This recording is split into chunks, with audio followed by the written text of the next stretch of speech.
Hey kittens, I am, really looking for content that I want to be able to share with you through the Somatic Wisdom and Our Ethereal Soul YouTube channel. And, I have all my books and reference material, things that I used when I was first researching the deeper levels of somatic embodiment and connection, and the use of art and movement for working with really alive material that can either hold us back or move us forward.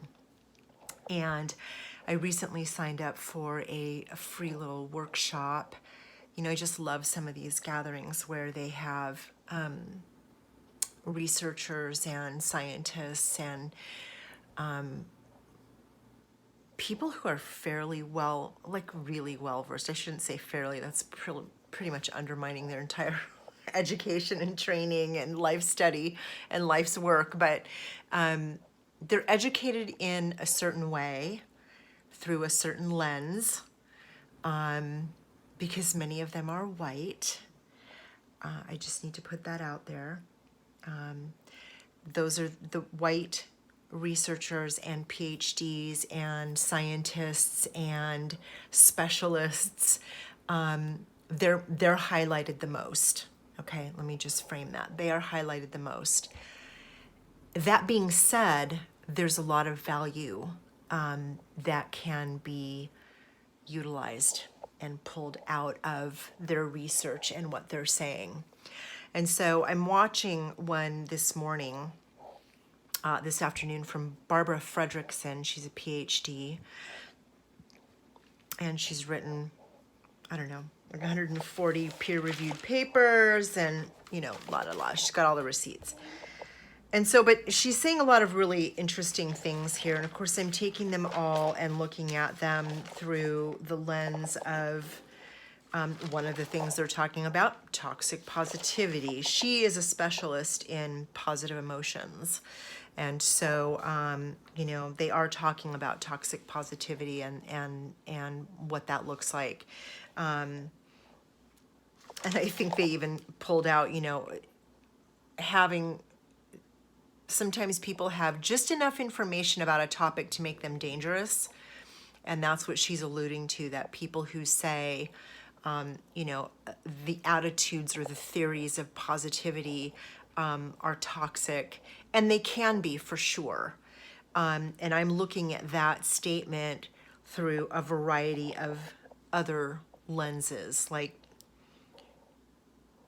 when it's being used to be dismissive to the reality of someone's particular situation, and the mindfulness of saying, I see you, and I hear what you're saying, and I recognize and acknowledge your suffering, and I'm really sorry. I wish there were more that I could do and say, and so I'm just here for you.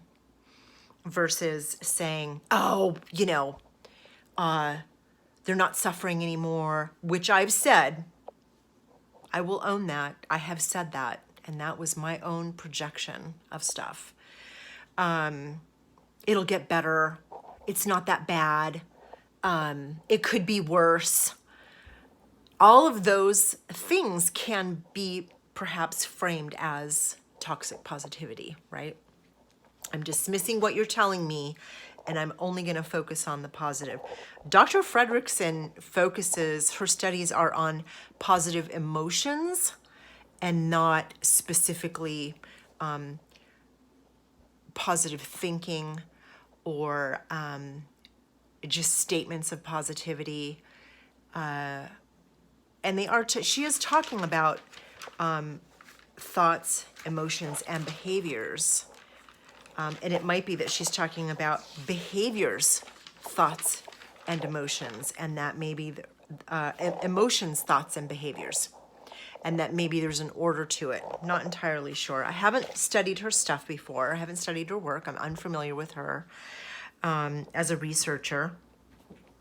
But I'm also thinking about alexithymia.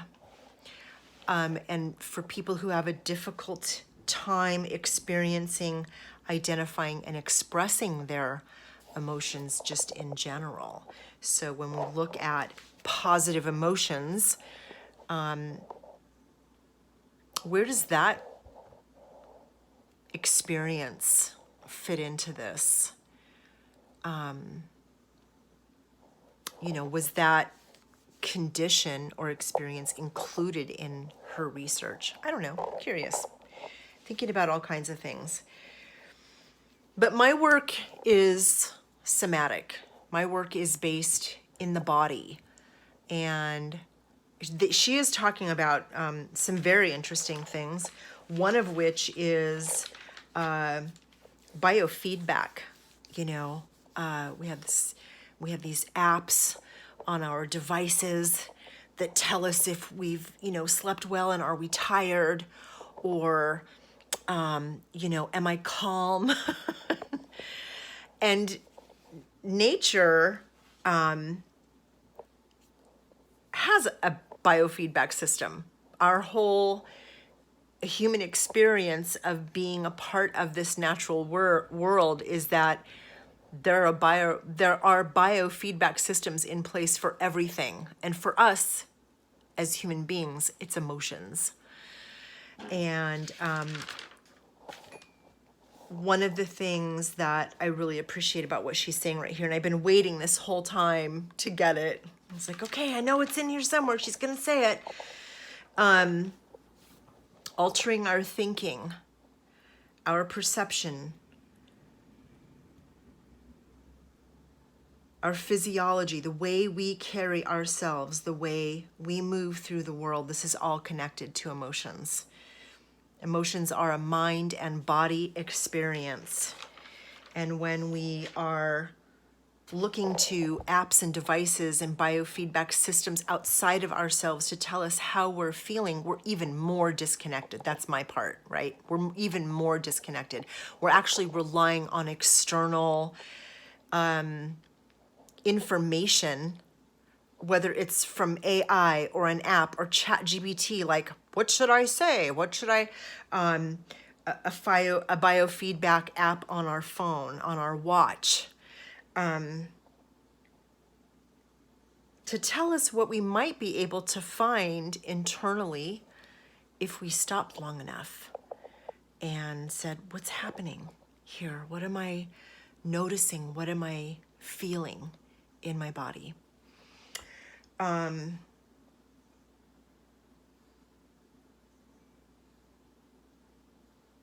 Embodiment, that really is my goal. Just the real vision for all of the things that, all of the resources that are out there, all of the tools that are out there, all of the opportunities that are available to us. There's so many ways to get back into our bodies. And I will say, I'm not poo-pooing the devices and the apps, and they can be a tool. Okay, this app says I should be calm. Do I feel calm in my body? What does that feel like? If the app says I'm calm, how can I tune into my body to notice the experience of what the app is telling me? It's telling me I'm calm. My heart rate feels pretty relaxed. My breathing is full. My digestive tract seems fairly quiet. There's not a lot of noise. There isn't a lot of gurgling and activity. I don't have any heartburn. My neck and shoulders feel relaxed. I'm not gripping my pen. Wow, that's interesting. That's what calmness might feel like in my body. So if we're not familiar with a sense of calm and peace internally, we can use that app as a way to come back into our bodies, right? How can we utilize these kinds of tools and resources to come back into our bodies? And I think that that's one way rather than relying on it for the information, how can we utilize that as a springboard to come back in to the body? So I can check that information, but what's happening internally? What does calmness feel like? Is that calm for me? I don't know. That app says I'm calm, but maybe I'm not completely calm. Maybe I still have, maybe I'm calm, but maybe I have a little, mental narrative going on in my brain about something else. And if I feed that, then what happens? If I feed that worry or feed that emotion of fear, what she's saying is that can create a downward spiral. And she did mention cognitive behavioral therapy as missing a very important piece, which was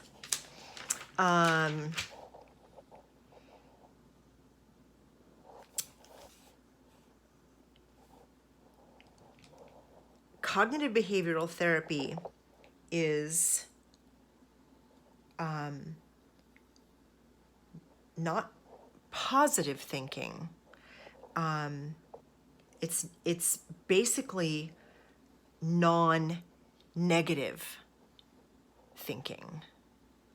So it's what it's done, and I don't know enough about it, so I'm curious what other people's thoughts or feedback is on this.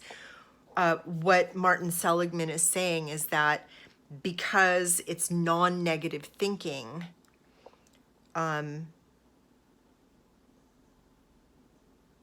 it misses the positive focus, positive emotions, because they can actually be an escape hatch from a downward spiral. So maybe what cognitive behavioral therapy, and correct me please folks, is cognitive behavioral therapy just, we're not going to focus on the negative thinking. It's non-negative thinking because that creates a downward spiral. But Fredrickson is saying that positive focus, positive emotions can be an escape hatch from the downward spiral, and that actually positive emotions, cultivating positive emotions actually changes the peripheral vision, literally changes your peripheral vision. Downward spiral is all about the narrow, all about the sink, all about the drop, right? The sink down into the depression, it just feeds itself, it's a loop. And she's saying that positive emotions broaden, literally change the peripheral of our vision out here. It expands, changes the function of the eye. Again, I'm talking about being in the body. Changes the literal view, expands the view. And the upward spiral is like this, really big, really, really big and up. Whereas the downward spiral is tiny and narrow and really dark. And so, CBT, what she's saying is that it's not positive. It's not positive thinking. It's just the absence of positivity, which is non-negative thinking. Again, I really want to hear what my folks have to say about this because I don't know about CBT. It's not something I studied. It's not something I've used. So 13 minutes here, and we're going to post this. And I'm curious what you all have to say. But for me, the big takeaway right now, and there is a lot here, it's very juicy. A lot of this is her broaden and build theory. But again, emotions alter our thinking, our perception, our physiology, the way we carry ourselves, our posture, that's me, our posture, and the way we move through the world. I just stopped right there. I had to stop and post this because what she's saying is emotions, this is what they do, and that applies to the positive and the negative. So if our focus is negative emotions, and this feeds our thinking, our perception of ourselves, of our place in the world, of the world itself. Am I safe in the world? Is the world safe? Our physiology, there's actually a somatic reaction to that. Cortisol, adrenaline go up. And then how we carry ourselves. Am I safe in the world? I'm not safe in the world. I'm gonna collapse. I'm gonna lean into this center of gravity and drop down and allow my hip flexors to bring the upper half of my body folded in because I need to protect myself. You know, this is the vulnerable side of our body, and the back is where we, you know, take the brunt of an assault, right? The tiger is coming to get me. This goes back to Peter Levine's work. And it also influences how we move in the world. And this is SiMA right here. This is why the 4 postures of SiMA, somatic inquiry and integration through movement and art, are so important because of what she's talking about here. It is all connected. Our brain, our minds, our emotions, it's all connected by the cerebral spinal fluid and our spinal cord. It's not separate. And so this is the work that I want to continue to share with you. Hope you're having a good day, and I look forward to your thoughts about CVT.